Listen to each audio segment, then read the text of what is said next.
Hi, my name is Robin Wong. I'm a photographer based in Kuala Lumpur, Malaysia. In this video, I'll talk about the 5 common mistakes that a lot of people do when it comes to low light photography. Let's do this!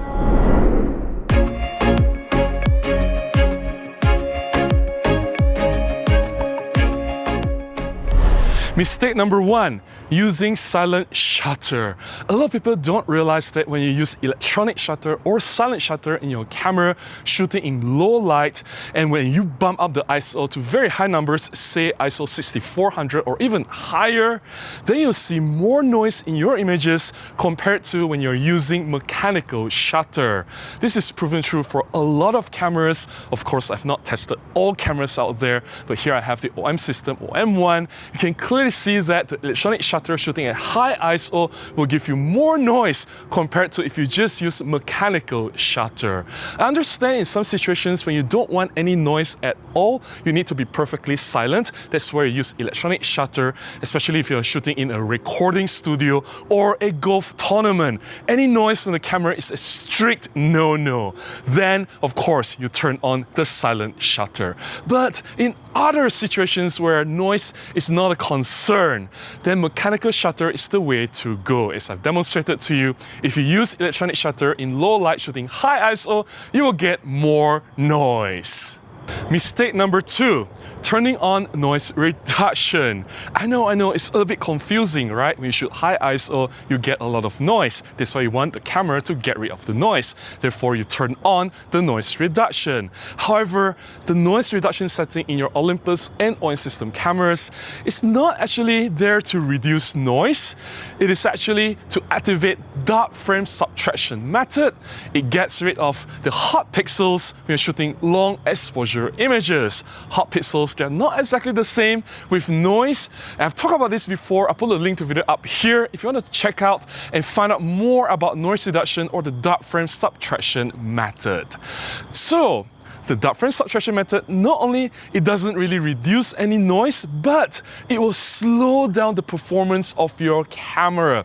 Your shot-to-shot performance will be delayed. You'll see a significant impact because the noise reduction, if you turn it on, it'll take 2 images, a natural exposure and a dark frame. And you'll combine all these 2 images to process to get rid of the hot pixel. The time to take 2 photographs plus the processing, you can see how this will definitely impact and slow down your camera. I'm by the highway. Hopefully the traffic sound is not too loud, but I'm on top of a hill, but I thought this would be a nice place to demonstrate this setting. So let's turn on the noise reduction.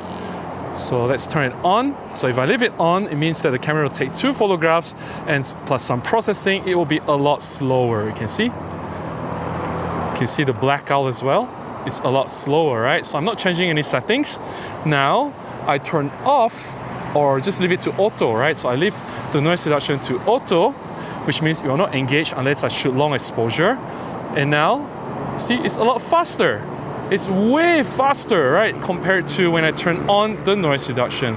So my recommendation is just to leave the noise reduction setting to auto. When you need it, it will turn on automatically.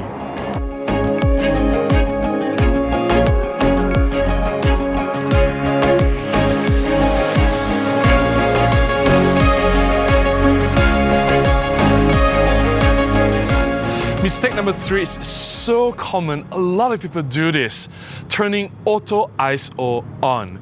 I understand it is very convenient to just leave the ISO setting and let the camera decide, right? Auto ISO, so you don't have to worry about it. But most cameras, especially Olympus and OM system cameras, they are overly aggressive when choosing ISO numbers. And when you shoot in a little bit of dim situation, the camera will ramp up the ISO numbers to ISO 3200 or 6400.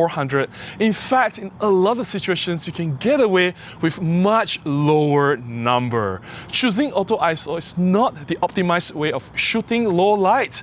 Say, instead of using ISO 3200, you could have gotten away with ISO 200 or 400, getting much cleaner results. See, in this situation, if I leave the ISO to auto, let's see what the camera selects. That's auto, right? Immediately, camera will jump to ISO 16,000, 12,800, right? So in this situation, I can get away with just say ISO 400. Not a problem. 1/6 of a second, right? Let's review the image. You see, that's perfectly sharp. It's perfectly usable. Not a problem. I don't need ISO 16,000 or 12,800. I can drop down to ISO 400 or ISO 200. Mistake number 4, underexposing your images. Now, this is a big no-no to any camera system out there. If you severely underexpose any images, even if shoot in RAW, when you do post-processing, you will try to bring back lift the shadows details, right?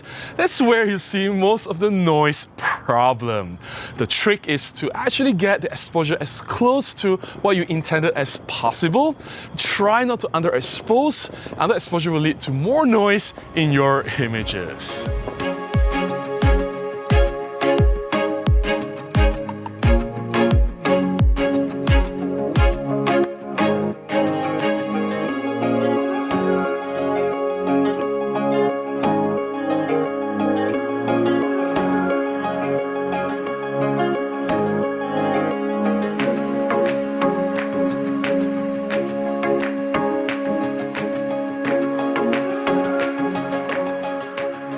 Mistake number 5, poor shooting discipline. I cannot stress this enough. It is very important for you to do everything in your power to get it right in your camera while you are shooting in the field. It doesn't matter what situation. So in this particular case, low light situation, it is important for you to optimize the camera settings to gather as much light as possible. This strict discipline will enable you to get better results. I've seen so many mistakes.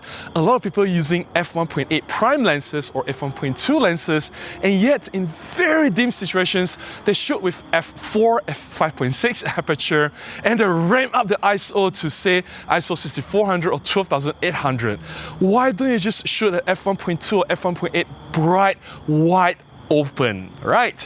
And also, like, a lot of people like to shoot very fast shutter speeds, like 1/1000 of a second, and in such dim situation where nothing really moves that much, why don't you slow it down to 1/100 or 1/60th of a second? You can even slow it down further if nothing actually moves in your frame. By slowing down the shutter speed, by opening up the aperture to a wider, brighter number, you will gather a lot more light. In turn, you don't have to use such high ISO numbers. Instead of using ISO 3200 or 6400, you could have gotten away with ISO 400 or 800. They will definitely give you much better results. Shooting discipline is extremely important. That's all to share when it comes to the 5 common mistakes that I notice a lot of people do when it comes to low light shooting. I hope you found my sharing beneficial. If you do, please consider buying me a cup of coffee, or you can contribute directly to my PayPal. Links in the description below on how you can do that. Any small contribution goes a long way. It will definitely help me to share even more tips with you guys here on this channel. Until the next one, please go out and take more photographs. Bye-bye.